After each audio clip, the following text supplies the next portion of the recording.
हरियाणा में कांग्रेस के प्रदर्शन पर शिवसेना यूबीटी के सवाल सामने आए हैं। रुझानों में कांग्रेस के पीछे होने पर शिवसेना यूबीटी यानी उद्धव ग्रुप का बयान है कि बीजेपी से सीधी लड़ाई में कांग्रेस कमजोर है। प्रियंका चतुर्वेदी ने कहा है, सुन लीजिए एक बार क्या कहा है। कहीं ना कहीं कांग्रेस पार्टी को भी अपनी रणनीति देखनी पड़ेगी कि जैसे डायरेक्ट फाइट होती है बीजेपी के साथ, कांग्रेस कहीं ना कहीं कमज़ोर पड़ जाती है। तो क्यों है रीवर्क द एंटायर अलायंस, ऐसा कोई मैं मानती हूँ कि अभी नतीजे जब आएंगे तो फाइनली पता चलेगा। बट अगर जीतते हैं तो उनको बधाई के पात्र भी बनते हैं कि despite anti incumbency they have done well. तो भाई सीधी टक्कर में कांग्रेस कमजोर पड़ जाती है। शिवसेना उद्धव गुट की तरफ से प्रतिक्रिया आई है, प्रियंका चतुर्वेदी ने कहा है। लेकिन अभी हरियाणा की तस्वीर को मैं आपको दिखा दें कि बीजेपी 50 सीटों पर अभी बढ़त बनाती हुई दिख रही है, कांग्रेस 35 सीटों पर। और बाकी पार्टियों के बारे में फिलहाल चर्चा नहीं करते हैं क्योंकि इन दो में तस्वीर साफ हो जाती है। वहीं जम्मू कश्मीर की स्थिति है कि बीजेपी 29, कांग्रेस 6 और एनसीपी 41, यानी कि सरकार वहाँ पे गठबंधन नेशनल कॉन्फ्रेंस और कांग्रेस का बन रही है। और बीजेपी की तरफ से शिवम त्यागी जुड़ चुके हैं। शिवम, अच्छा, मैं प्रियंका चतुर्वेदी के उस बयान पर थोड़ी प्रतिक्रिया लेना चाहता हूँ। इस बयान के मतलब आप समझ रहे हैं, कांग्रेस वाले समझ रहे होंगे, लेकिन इस बयान के मायने आपके लिए बड़े खास हो जाते हैं कि देखिए यहाँ पे आपसी रार शुरू हो गया, कुछ ऐसा संकेत मिलने लगा क्या?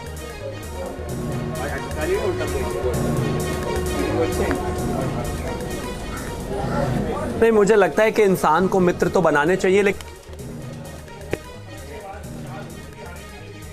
शिवम से लगता है प्रियंका गांधी जी जो है देश छोड़कर चली गई है।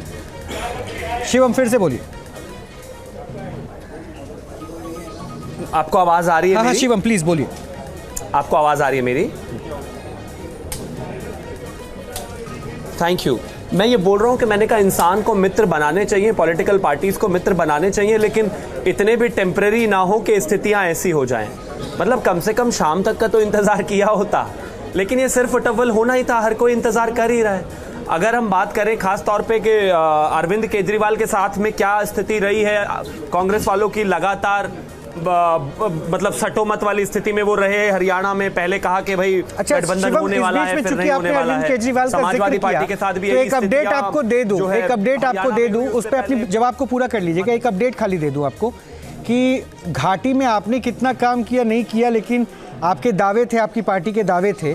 और अरविंद केजरीवाल ने डोडा में एक सीट ले लिया और आपकी स्थिति बहुत अच्छी डोडा मतलब घाटी में नहीं दिखी। मैं यही अपडेट आपको दे रहा था। वापस आप बता दीजिए अपने बारे में जो कह रहे थे।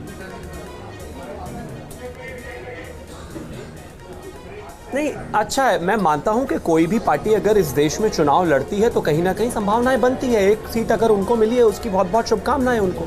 लेकिन हरियाणा में वो कहते थे कि हमारे बिना सरकार नहीं बनेगी। सिर्फ टवल अभी से शुरू हो गया, अभी तो रिजल्ट्स पूरी तरीके से आए भी नहीं। ठीक है, अगर स्थितियां ऐसी हैं, बड़ी खबर आ रही है, हरियाणा में सरकार बनाने को लेकर हलचल तेज हो गई है। गृह मंत्री अमित शाह से मुख्यमंत्री नायब सिंह सैनी ने बात की है।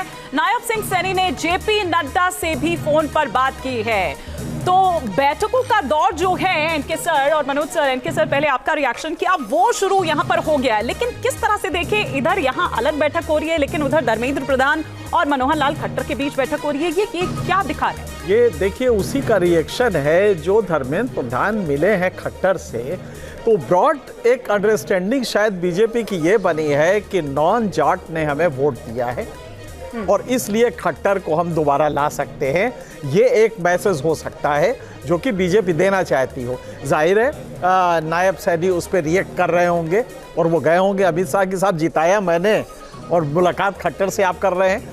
तो ये एक हो सकता है कि हो, लेकिन बीजेपी में जो एडमिनिस्ट्रेटिव स्ट्रक्चर है वो थोड़ा डिफरेंट है। लेकिन फिर सर उस बात का क्या मतलब हुआ कि चुनाव से ठीक पहले आप सीएम बदलते हैं? ये एक परंपरा हमने देखी है जिसका फायदा बीजेपी को मिलता भी है। और अगर ये फायदा मिल रहा है तो फिर अगर आप खट्टर साहब को दोबारा ले आएंगे तो फिर भाई फिर तो जनता ठगा महसूस करेगी, जो थोड़ी देर पहले आप कह रहे थे। सही आपका वो है, लेकिन सीएम बदलने का फायदा मिला या नहीं मिला ये कैसे क्योंकि सीएम आपने बदला लेकिन सीटें तो फिर भी कम हो गई।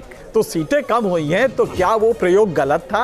और ये प्रयोग जो आपने किया है ये नायब सैनी की वजह से मिला है या ये नॉन जाट वोट्स हैं? लेकिन यहाँ पे एक चीज और भी है, क्या अनएम्प्लॉयमेंट जाट में ज्यादा अलग था?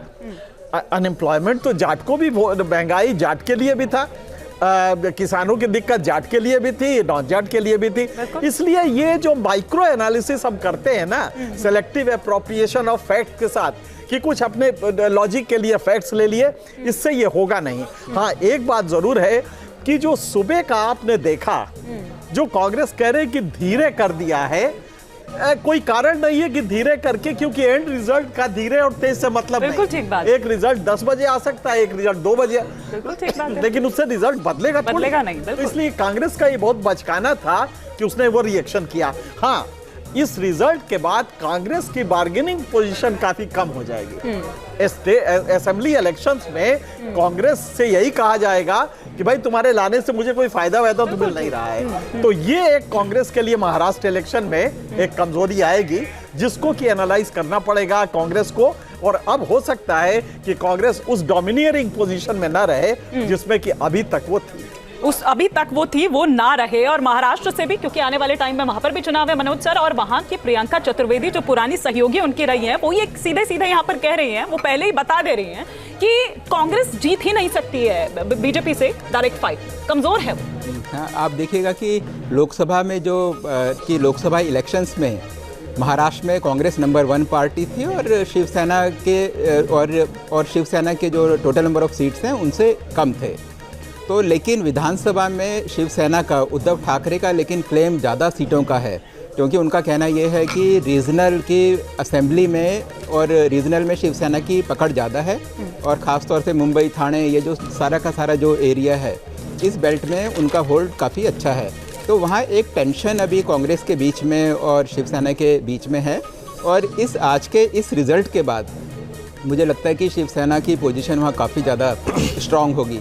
और ये कहना इनका बिल्कुल ठीक है कि जहाँ बीजेपी और कांग्रेस की आमने सामने की फ़ाइट होती है, मतलब कि जहाँ ना तो कोई अलायंस हो और ना ही कोई मल्टी कॉर्नर कॉन्टेस्ट हो, उस वाले केस में बीजेपी की हालत हमेशा अच्छी रहती है। ये हमने लोकसभा में भी देखा है, 2024 में भी, 2019 में भी, और 2014 का अगर आप लोकसभा का एनालिसिस करेंगे उसमें भी वही हालत है।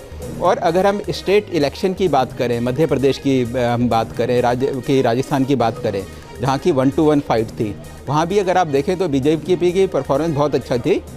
जैसे कि हिमानी ने आज सुबह कहा, मतलब 9 बजे से पहले, कि जैसा मध्य प्रदेश में हुआ रिजल्ट, हर कोई कह रहा था कि मध्य प्रदेश में कांग्रेस आएगी, लेकिन जिस समय रिजल्ट आए, रिजल्ट ठीक उसके उल्टे आए। तो हरियाणा में भी कुछ वैसे ही हुआ है, और आप देखिएगा कि वहाँ भी 1-to-1 फाइट थी, और ये भी यहाँ 1-to-1 फाइट है।